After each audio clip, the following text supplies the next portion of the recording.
The title is That Every Man Be Armed, The Evolution of a Constitutional Right by Stephen P. Halbrook from the Independent Institute. Now, when you get this book and read it, when you come to the part that discusses the heroics and the wonderful contributions to humankind of Cicero, make sure that you have read Julius Caesar first so that you will know that this is not really true. That it is people who superficially read the history of the Roman Empire that really believe that Cicero is some kind of a hero protecting the rights of the people, because they're just reading Cicero's own bullshit is what they're doing, and they're swallowing it. Just as if you were to really believe William Clinton's speeches or Hillary Clinton's book, or for that matter, any of these politicians' lies, speeches, or books. They are a pack of unmitigated, barefaced liars. Pompous asses, if you want to know the truth. And you must be careful about believing what you read that they wrote. However, if you read the histories that others wrote during the time about these people, you will more readily discover the truth. I'm sure that sometime in 1,000 years, someone will dig up the writings and speeches of William Clinton and think that he was a great man who was standing up in defense of liberty and freedom for all people, and that because he was a sportsman, he promoted and was for the right to keep and bear arms, and blah, blah, blah, blah, blah, blah, blah, blah, blah, blah, blah. The rest of this book is accurate, and I highly recommend it to all of you. You need to read it. It goes through the history of the books and writings that set the stage for liberty and freedom and for the right of the people to keep and bear arms. It covers the common law of England.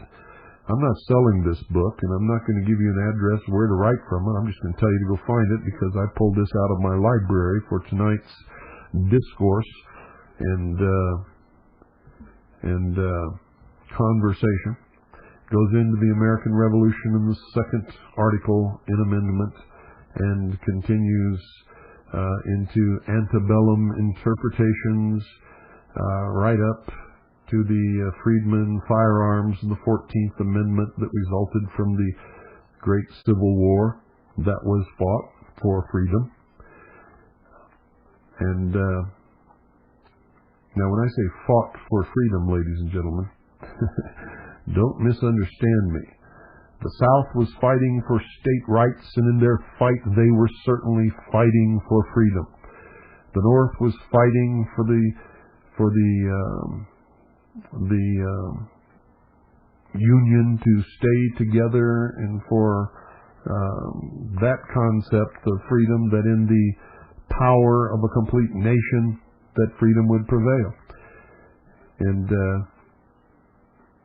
unfortunately, we all lost a little something. The black race, the slaves, won a great victory, and not intentionally, I can assure you. Abraham Lincoln, in his own writings and his own speeches, make it clear that the war was not fought to free the slaves, nor was his Emancipation Proclamation a product of any political pressure. It was merely an attempt to create a situation where the blacks would rise up against their southern masters and cripple the economy of the South, and thus hasten the winning of the war by the North. It is a wonderful thing that it happened, in my estimation and many others, as all men must be free. It goes to state and federal judicial decisions, right up through Supreme Court decisions, as close to the present day as it possibly get. It was printed in 1994. It is a good book. Will give you a better understanding of the right to keep and bear arms, and the philosophical and legal foundations upon which it is based. It makes it clear, ladies and gentlemen, the court rulings and the Supreme Court rulings make it clear that the right to keep and bear arms is inviolable. How are they getting away with it? Well, it's very simple, folks. They just do it. No one challenges them. No one knows or understands the law except a few of us. And when we challenge them, we win personal, small victories, not large national victories. If all the people would study the law and study the truth and do their own investigations like they should, and get out of the elitist inspired attitude that they must occupy all of their time to live in some great wealthy station beyond their capabilities of enjoying it because of the amount of slavery and judgery that they have to go through to maintain that status of standard of living, they might live a much more enjoyable life. Simpler life, to be sure, but much more enjoyable also, to be sure. If the population were to awaken, were to learn the law, to draw the line in the sand, to say no, to refuse to give up their arms, to take up the debate wherever the debate is formed, to form militias, to drill in public and to meet in public, to make sure of the legal status of their militia, to understand the purpose of the militia, to understand that militias do not break laws, nor do you allow members of the militia to exist who break the law. All of these things must be done. If they are not done, then there will come a day where Americans will surrender their arms. And the day that they surrender their arms, except for the few of us who have drawn the line, who have elected to die rather than be slaves in some mistaken, vague, foggy notion of some utopian, totalitarian, socialist order that's going to be the best for all humankind that nobody can even describe to any of us.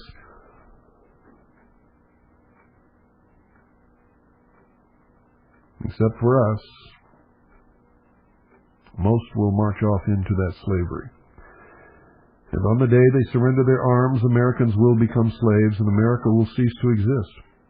It is just that simple, ladies and gentlemen. It is not a subject of debate. It's an absolute fact. History repeats itself over and over and over again. There is nothing new under the sun today at all, period. All things have been before and all things will come around again. It is the same old march that is always performed, and it will be the same old march 1,000 years from now that is performing today. There are cycles and stages and seasons that just repeat. Why do you enjoy the springtime when it comes? Because you have forgotten how wonderful it is through the winter and the fall, and it's as if it were new again and you had never seen it before in your life. It is marvelous. The rains and the winds and the sunshine and the new life and the flowers and the greenness and the leaves of the trees. The warmth. And then the fall comes with its magic. And it is magic, the crisp snap in the air. That's invigorating, as a matter of fact. And the trees, the leaves begin to turn into the most beautiful symphony of colors that you can imagine. And then slowly drop from their branches, and before you know it, there's a barren, bleak landscape, overcast, bitter cold, and snows. And of course, this does not take place everywhere in the world, but I can tell you from my own experience, ladies and gentlemen, for I lived in Hawaii for 8 years, and there are no seasons in Hawaii. None whatsoever. It's just one long, beautiful, great, wonderful, fantastic, incredible summer. And after a while, it is the most absolutely boring experience that you can imagine. After 8 years, I had to flee the islands. I could not stand it any longer. If I smelled another flower, if I saw another lush green hillside covered with the most beautiful rainbow, I was just going to vomit. You see, we need that change, or at least I do. I believe that most people need that kind of change. Without it, our lives become, well, the same. There were other things about the islands that contributed to that feeling, ladies and gentlemen. You see, they're very small. You may think they're big when you're there, but after you've driven around the island 500 times and you've seen everything absolutely that there is to see, you begin to feel as if you're in a tiny closet and you just can't get out. I'd love to go back. It's a wonderful place for a vacation. It's a wonderful place if you were rich enough to be able to go there for 3 or 4 months out of the year and then go somewhere else for a while. Just traveling seems to take the place of the seasons and gives you that needed variety in your life. But you see, it's not just seasons of weather that exist in men's lives. It is seasons and cycles of politics and freedom and oligarchy and tyranny and revolution. And then it starts all over again. It has been that battle since the beginning of time, what I call the battle of good versus evil. Those who would enslave and those who will not be enslaved. And I am one of the latter. The right to keep and bear arms is a right that should be engraved upon the hearts and minds of all Americans. The second article in the amendment is clear, ladies and gentlemen. A militia being necessary to the security of a free state, the right of the people to keep and bear arms shall not be infringed. The first clause is descriptive. A militia being necessary to the security of a free state is making a statement that a state cannot be free. A state, in the terms of our founding fathers, was the people. Not a government, but the people. In order for the people to be free, they must have a militia. Who was the militia? All of the people, all of the time, who provided their own arms, their own kit, their own gear, their own sustenance, and were ready to defend the freedom of all at a moment's notice. Who could call up the militia? Any responsible citizen could call up the militia, as did Paul Revere during his famous ride.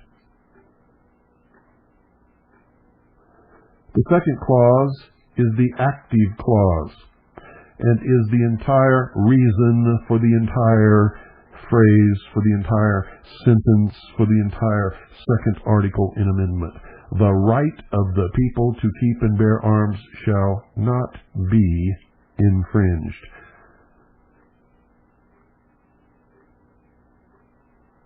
What is so difficult to understand about that? What kind of arms?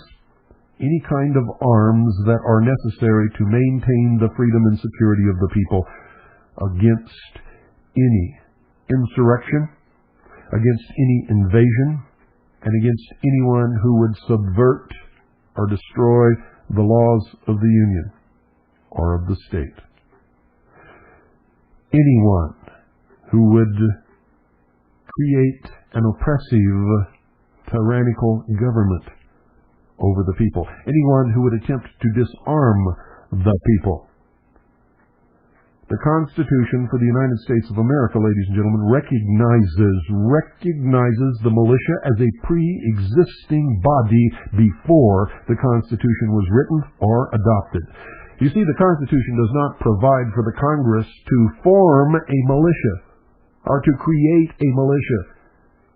It provides for the Congress to call forth the militia, and by that statement recognizes the supremacy of the militia over the Constitution as a pre-existing force of the people and of the several colonies to protect their freedom against anyone who would take it away.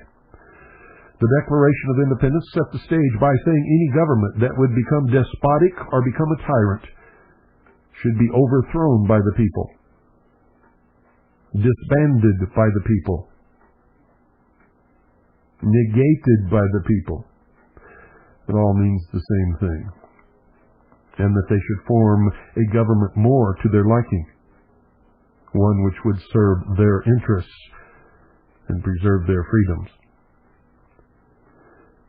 Every American should read the Declaration of Independence and understand every word of it. If possible, you should memorize it. The same for the Constitution for the United States of America and the Bill of Rights. In fact, you must also have a very, very good understanding of the Articles of Confederation, which, by the way, were never negated, were never repealed, and are still a great part of the first documents in law of this great nation. The militia has been recognized since the beginning, the foundation of the very first body politics in this country, by those who came to escape the tyranny of the old world as the means of defense against all enemies, foreign and domestic. And that is still recognized today as the oath of all of those who are inducted into the armed forces, enlisted as well as officers,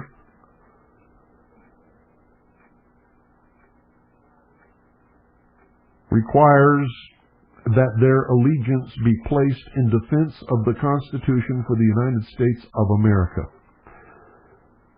against all enemies, foreign and domestic,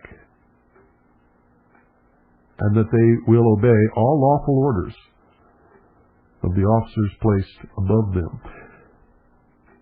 The Uniform Code of Military Justice also stresses that no one should ever follow unlawful or unconstitutional orders. The precedent for this, ladies and gentlemen, was set clearly at Nuremberg during the Nuremberg trials, where it was stated that following orders was not an excuse, and that the proper thing to do would have been to disobey those orders if they were unlawful or if they were wrong, even if it meant the death of the soldier who disobeyed. Nothing has changed. Nothing is going to change. Nothing will change. We may be few, but we are an army. We are an army that understands our history. We understand freedom. We understand the risks and responsibilities entailed in living in a state of freedom. And we are fully and completely willing to pay whatever price is necessary in order to maintain freedom with responsibility in a constitutional republican government, recognizing the rights of each individual that our Creator endowed and are protected by the document known as the Constitution for the United States of America and the first 10 amendments known as the Bill of Rights.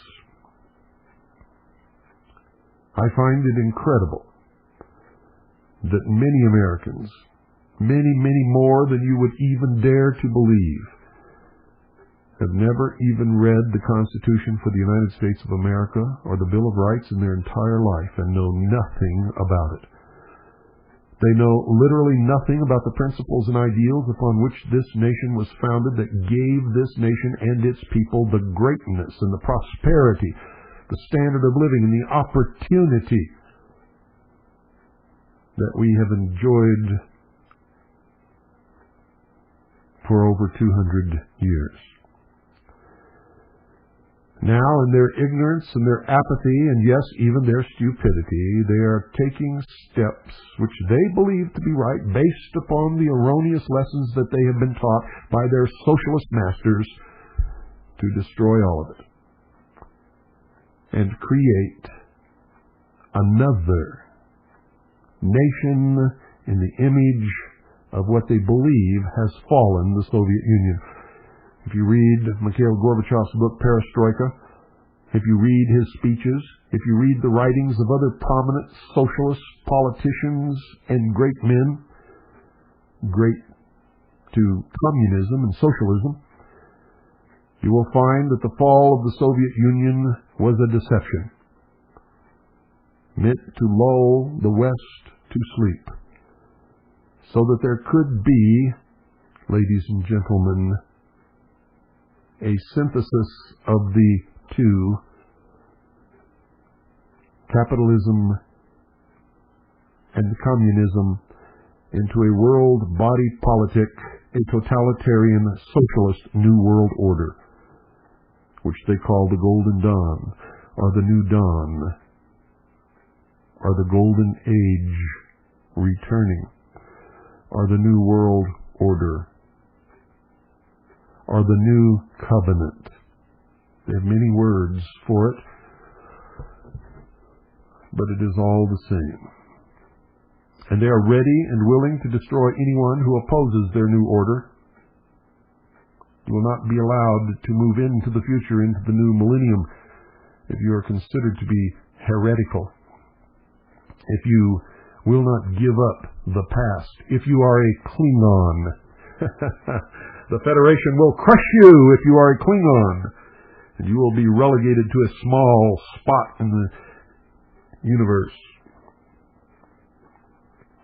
And a perpetual war will exist against you. Unless, of course, you renounce your fellows and your beliefs and your principles and your ideals and your religion and your creator-endowed rights and join Captain James T. Kirk on the bridge of the Starship Enterprise and voyage where no man has dared to voyage before. James T. Kirk, spelled backwards, the initials is Knights of the Temple of Jerusalem, the Knights Templar, from which all of this sprang again when they brought the old ancient mystery religion of Babylon back from the Crusades and established it in Europe. And they weren't the only ones. But you see, they had a passion of vengeance against the existing religious orders, the existing nation states, and the people who hunted them and condemned them. Their goal is to establish their religion, and only their religion, as the religion of the world, to destroy all existing governments save theirs, their hidden secret government, which they will establish as a world totalitarian socialist, what they call benevolent despotism, where they will present a Messiah to the world, behind whom rules, truthfully, a council of what they call wise men. And they fully intend to shackle the mob.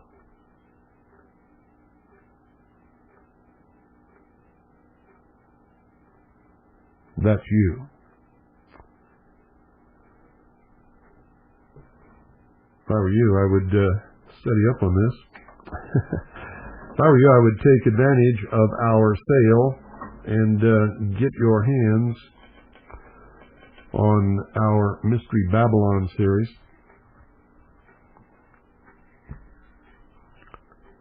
Listen to every word of it, every tape, and wake up to the reality of the world. You see, your e-ticket has expired and you're still wandering around in Disneyland. The park is closed, the lights are out, the rides are not moving. Yet in your deranged state of mind, you believe that they are, and you believe that it's the real world, and that's the way it really is. But if you dare to venture over to the fence and peek up over the top, you'll see that there really are hookers on Anaheim Boulevard, and that there are traffic accidents and crime and many other things going on all around you, just over the edge of the fence that represents your ignorance. Don't go away. I'll be right back, and then we'll take your calls. The number is 520-333-4578.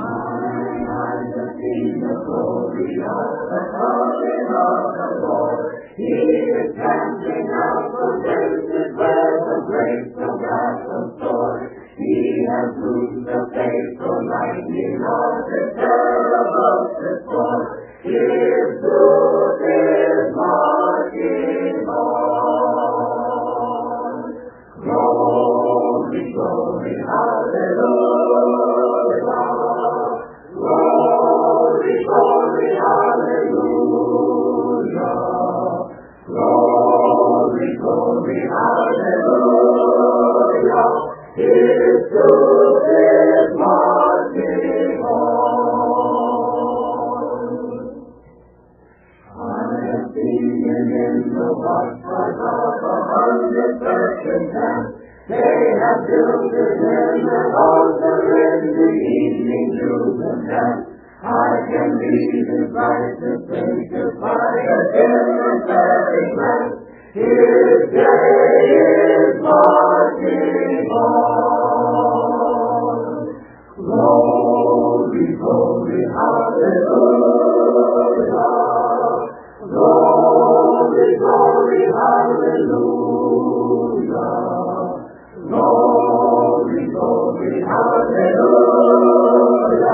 His truth is marching on. He has sounded forth the trumpet that shall never sound retreat. He is lifting up the hearts of men before his judgment seat. Oh, be swift, my soul, to answer him. Be jubilant, my feet. Our God is marching on. Glory, glory, hallelujah. Glory, glory, hallelujah. Glory, glory, hallelujah. Ladies and gentlemen, the Hour of the Time is brought to you by Swiss America Trading. Swiss America Trading cares about the message of this broadcast. They care sincerely about the success of the Worldwide Freedom Radio Network, the voice of freedom, if you will, the last voice of freedom left in the world, the only source of documented, sourced, real, truthful information. You don't ever have to agree with any of the opinions of anyone that you hear on this network. You don't have to believe or not required to believe anything that we present to you. You are required to think. And you are required to investigate and check everything. We hope that you will listen to everyone, read everything, believe nothing, unless you can prove it in your own research. Seek ye the truth, and the truth will make you free. And that's the only way that freedom can be gained. After it is gained, it must be held. It requires eternal vigilance. It requires that you be armed. It requires that you be willing to die for what you believe in, so that you can hand your children and your grandchildren the freedom that you so rightfully and so wonderfully enjoyed. Swiss America Trading wants all of these things to happen for you. And that's why they solidly back the message of the Hour of the Time and the Worldwide Freedom Radio Network. We hope that if you are going to deal in precious metals of any kind, that you not be deceived, but that you deal with the people who bring you these broadcasts. And that's Swiss America Trading. That you deal with the people who guarantee what they do. That is Swiss America Trading. That you deal with people who give you a buyback policy and nobody else does it. That is Swiss America Trading. That you deal with the people that tell you the truth. That in order for your purchases to be non-confiscatable and non-reportable, you must pay at least a 15% premium above the price of the metal in the coin. And that is the truth. Call them. Thank them for sponsoring the Hour of the Time. Thank them for backing the Worldwide Freedom Radio Network. Ask for the latest current newsletter. Tell them that you're a steady listener to the Hour of the Time, and you'll get red carpet treatment, I guarantee it. If you don't, you call me, and I'll make sure that you do, and you call back after I get through with whoever it is that didn't treat you right. 1-800-289.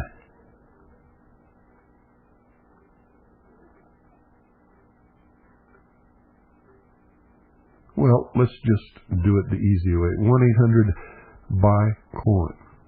1-800-289-2646 or 1-800-BUY-COIN. Call now. You know how we all are. We tend to put things off. 1-800-289-2646. Ask for Frank. If he's not in, talk to anybody else there. And get your hands, ladies and gentlemen, on some real money. It's important that you do that.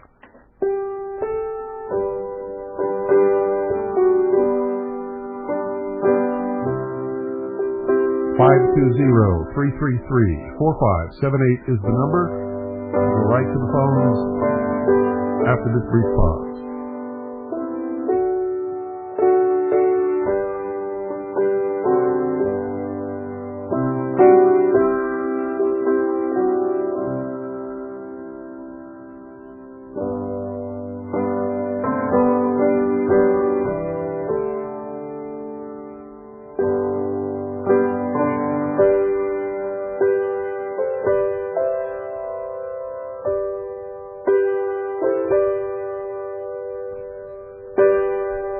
You to call, ladies and gentlemen.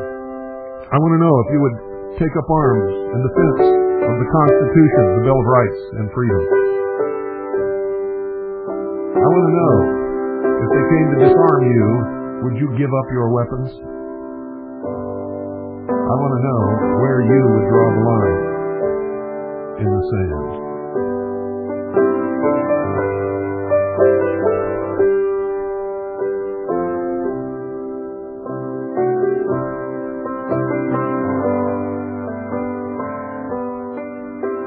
Would you give up your weapons if they came to your door and said that they had passed a law that all Americans have to give up all weapons? Would you do it? Where would you draw the line in the sand? Would you fight for freedom? Would you fight for your Creator-endowed rights? Would you fight for the Constitution, for the United States of America, and for the Bill of Rights? Would you fight against tyranny? Or would you do what they say and hope that someone else would fight for you?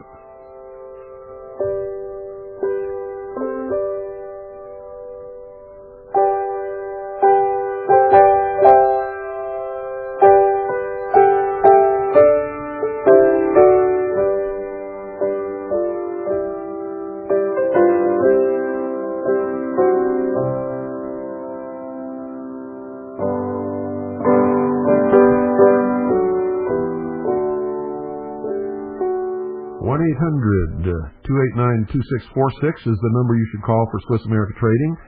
To get on the air tonight, it's 520-333-4578. Good evening, you're on the air. Hi, Bill. Hello. So you want to know if anybody out here will fight? I want to know if you will fight. Yeah. You don't have to tell me your name or where you're calling from. I just want to know, would you fight? If they came to your door and said that they had passed the law in the middle of the night and they'd come for your weapons, what would you do? Well, I certainly wouldn't give them my weapons, and I would fight. And I probably spent the last 4 or 5 years of my life hoping that that day will never come, but preparing for it. Me too. It's been the whole thrust of this broadcast since its beginning. In fact, everything I've done since I've begun this quest, if you will, the quest to wake up the American people and stop the bloodshed that I know is coming if they persist in their insanity, to put us back in serfdom, so to speak. Yeah. You know, 2 or 3 years ago, I would talk to people about what was going on, and you get the strangest look. And it's a little different nowadays. There really seems to be a groundswell around here of people shaking their heads and just going, what's going on? Strange things are happening, aren't they? Yeah. I've noticed it also. In fact, I was talking to a friend of mine who is in law enforcement, has been for many, many years. And there was a time when he was the only one who dared speak up and was trying to educate the other people and I'm not going to give him away in the group that he works with. He tried to educate them, and they ridiculed him. He was the oddball. He was an outcast. He wasn't invited to dinner or to parties or anything. They gave him the worst duty, the worst cars to drive, everything. Now it's different. They're all coming to him saying, gosh, I remember you told me 2-3 years ago this was going to happen, and it's happened. What can I do? Where can I go to learn more? And I find that thrilling. Yeah, it does make you feel good to know that people care enough that they'll do something about it themselves, that they're willing at least to try and seek out some knowledge. So things around here are pretty, Do you have a group of like-minded people in your area? Yeah, we do. There's one official group out in the public, and then there's a lot of cells. Good. And a lot of people that understand exactly what's going on, but want to remain in the shadows until it happens. That's fine, but everyone has to understand that to maintain legality, lawfulness, and legitimacy, there must be a public demonstration of the people's right to keep and bear arms in the form of a militia. No, absolutely. And I took care of all that. I ran the newspaper ads stating that there'd be the primary drill for the militia, and it was in the paper and all done up publicly, and we went ahead and read through the Code of Iowa and the Constitution of Iowa, and we gave off all the codes and sections and everything there had to do with the militia. Wonderful. How did it go? It went very well. Great. Very well. That's wonderful. Well, I applaud you. Anything else? No. That's I just want to let you know that you may be up there on the mountain by yourself, but you're not quite alone. Well, I'm not by myself either. If you know what that is. Yeah, I know what you mean. I understand my rights, and I understand how to protect them, and I am completely and totally committed and willing to die for my principles and ideals if it is necessary that I do so, of course not wanting to ever do so. But I find it difficult to understand a nation that would send its children off to die in some God-forsaken part of the world for something that has nothing to do with the Constitution or freedom or anything for the American people, save the pocketbooks of some very wealthy individuals, and then be afraid to stand up or to ask their sons and daughters to stand up in defense of those freedoms and those principles and ideals right here in the country where they need to be doing it. That is a sore spot with me, and I am deeply bothered by that. Well, it just goes to show you how well public education has made ignorance. Really? Bound, yeah. They've really turned everybody into an idiot. Yeah. Let's pump them cruise missiles into old Saddam. Let's get them suckers, boy. What, militia? To protect our rights? Oh, you must be some terrorist. Isn't it hypocritical? It is stupid. Yeah. It shows a complete lack of brains. Okay, I want to thank you for calling. Well, thanks a lot. 520-333-4578 is the number. We have about 16 minutes before the top of the hour, and it's time to hear from you, whoever you may be. Good evening. You're on the air. Yes. This is Al from Westwood. Hi, Al. How are you? Pretty good. You asked if we would give up our guns if they came to the house. Yes. And I would give up my guns, the ones they know about, so I could, because when they come to the house, there's going to be a lot more of them than me, and I don't want to die doing that. I'd rather give up the ones they know, and the ones they don't know about, then I can fight another day. Okay, I understand that philosophy perfectly. As long as you intend to fight another day, then I have no qualms with it. If you, however, were going to give up your guns and submit to the tyranny, then I would certainly take issue with that. Yeah, no way. One question I have: when we mail you a letter stating that we have a satellite and we're willing to transmit, roughly how long would it take for the information to get back to us? We're putting it together right now. We have, I'm telling you, the response to this has just been incredible. We have so many orders for the satellite system. It's taken us a little while to get all the orders together, and we're going to be sending them off in the next couple of days. And I am preparing the mailing for the information for all of the. I can't believe how many people have written for information on the satellite system and the low power FM transmitters to become an affiliate of this network. It is overwhelming. The response has just been incredible, and it gives me great hope. And a tremendous feeling of deep gratitude and indebtedness to all of these people who are going to really make this work. And it is clear to me after the last few days of, you see, the last few days I've done nothing from the time I got up in the morning until late afternoon, nothing but process mail. And so I haven't been able to do anything else, literally. And the response is just unbelievable. It's overwhelming. This network is not only going to work, but it's going to make a tremendous impact. And I hope that those of you who are listening who have not yet decided to become a part of it will reconsider your stance, because what we need is thousands of people across this country blanketing the country with the truth. Because, we have an awful lot of listeners who started out liberal Marxists who really bought into it because that's all they had ever been taught. And after listening to the Hour of the Time, because it was brought to their attention by somebody who said, listen to these crazy right-wing wackos, you get a big kick out of this, they went and checked out what we talked about, and they have now become solid allies because they realize that this is not about right-wing versus left-wing. This is about freedom. This is about being Americans. This is about freedom for all people. Male, female, black, white, Native American, Oriental, no matter what your religion is, we don't care. We want everyone to be able to live in freedom with responsibility. And they're just now beginning to understand that they've been on the wrong road, literally walking themselves into slavery.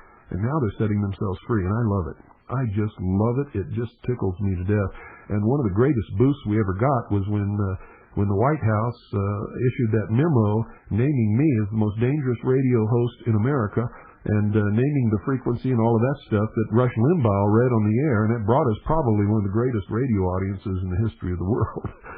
Well, I stopped listening to Rush because I'm a wacko and a kook compared, to him. I'm a new listener to you, probably just a couple of weeks. I just found you.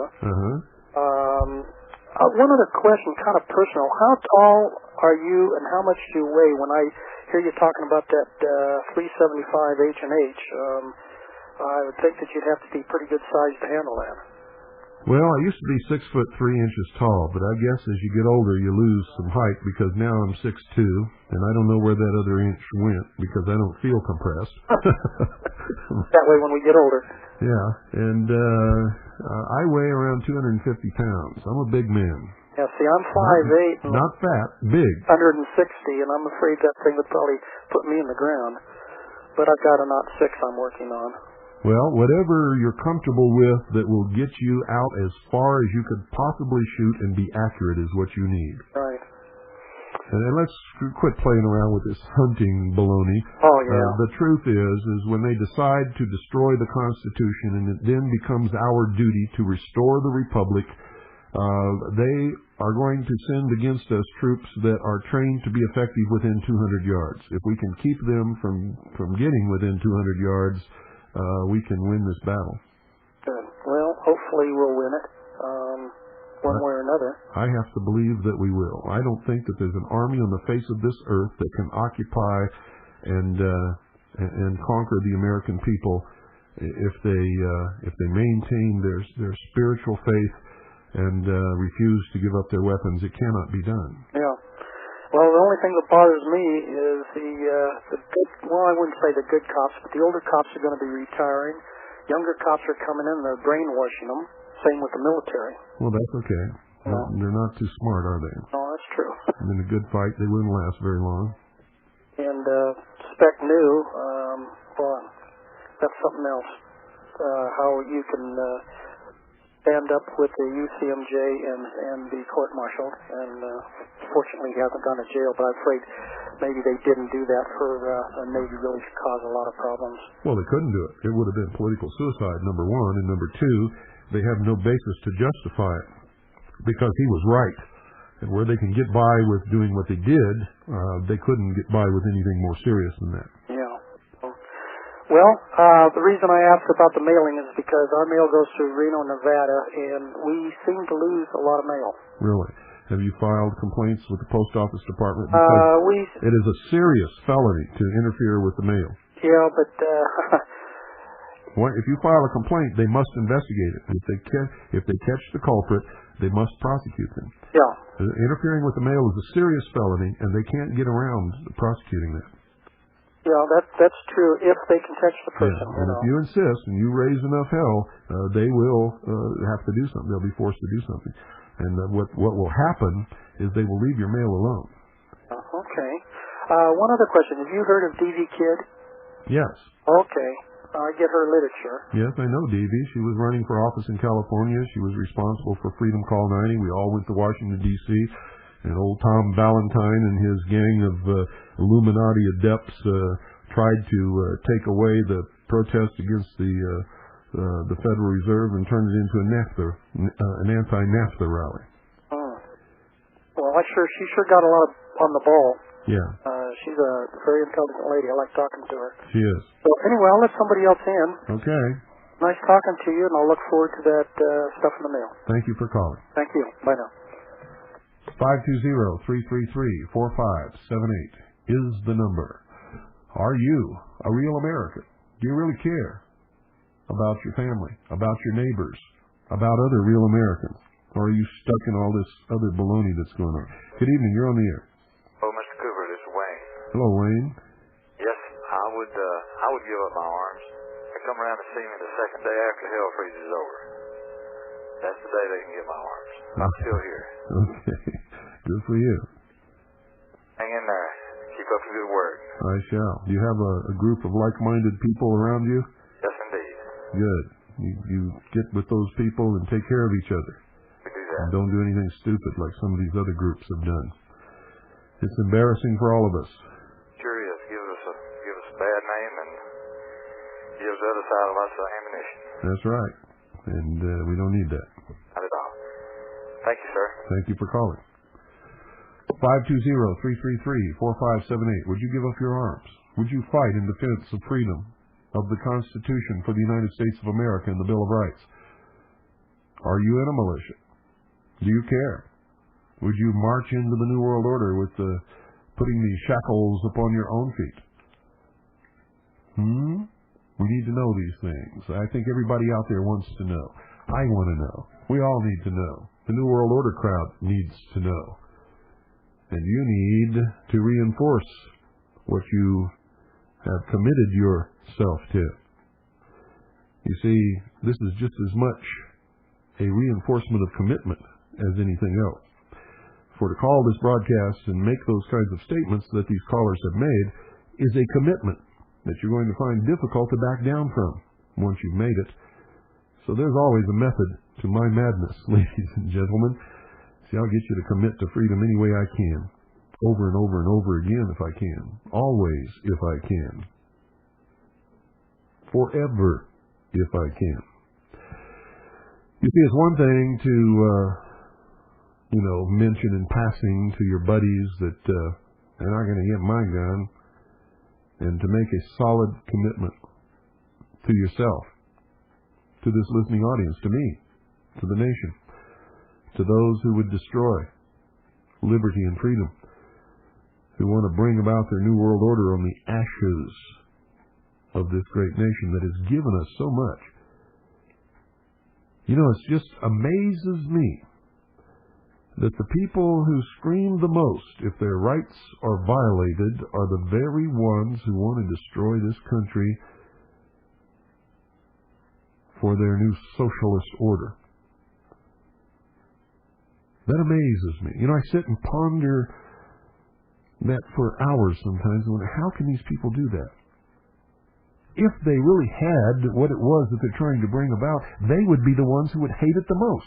And maybe that's why socialists always, when they come to power, execute those who brought them to power. Do you realize that every time socialism has come to power in the history of the world, they have immediately turned upon those who supported them and brought them to power and executed them and purged them and killed them? In particular, the intelligentsia, the university professors, the journalists, doctors, lawyers, all of the people who made it happen. If you don't believe that, study the history of socialism and communism, which is just another expression of socialism. You see, Lenin, who was the founder of the Soviet Union, ladies and gentlemen, said democracy is indispensable to socialism, from which communism takes hold.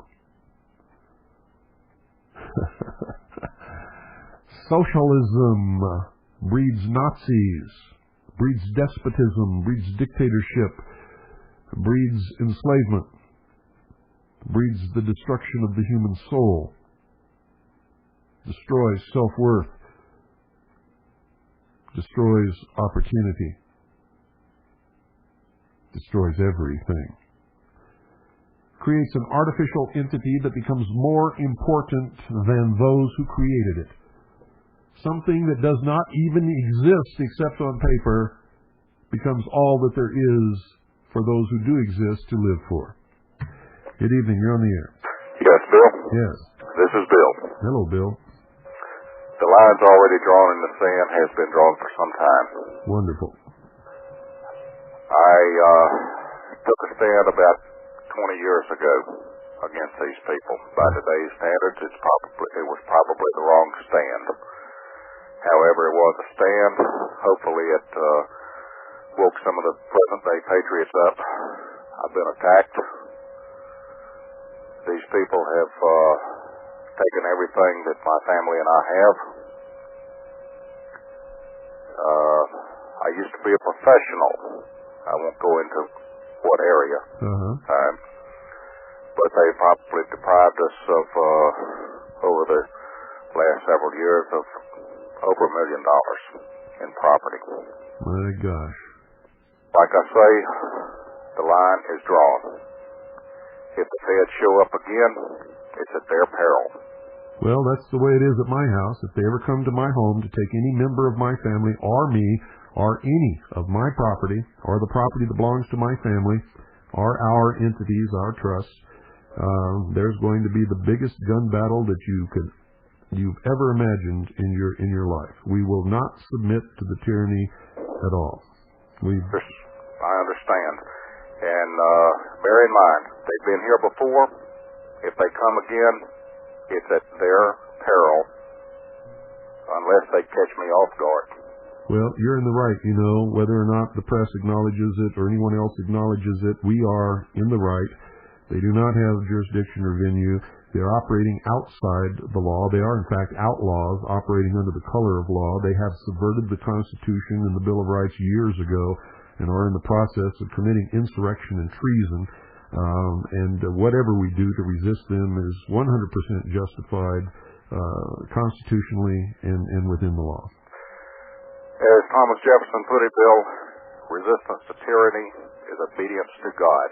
That is Fight, sir. God bless you. Thank you. And that's a perfect note to end the evening. Good night, folks. And God bless each and every single one of you.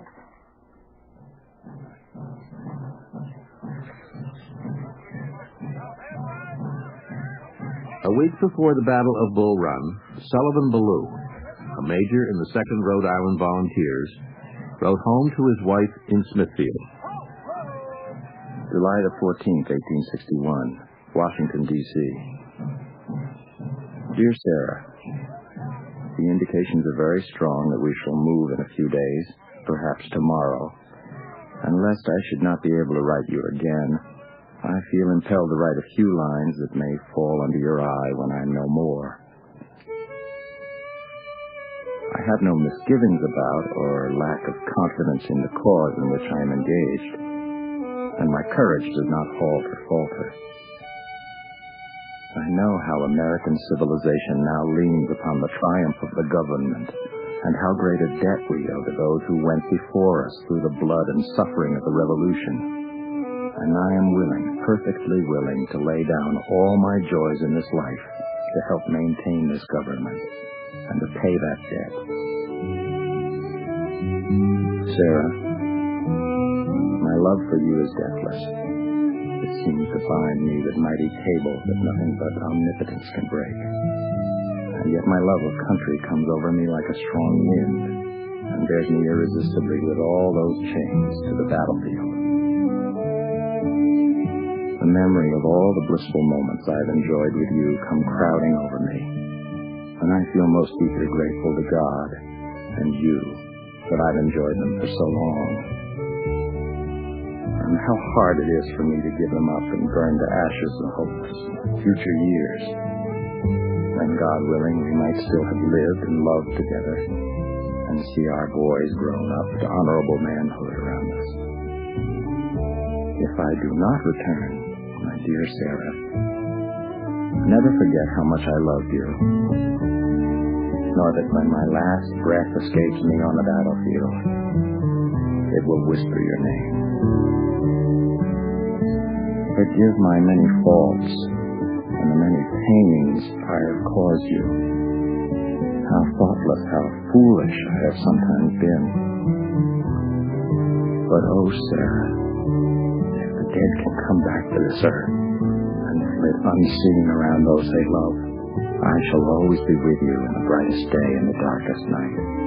Always. Always. And when the soft breeze fans your cheek, it shall be my breath, or the cool air, your throbbing temple. It shall be my spirit passing by. Sarah, do not mourn me dead. Think I am gone, and wait for me, for we shall meet again.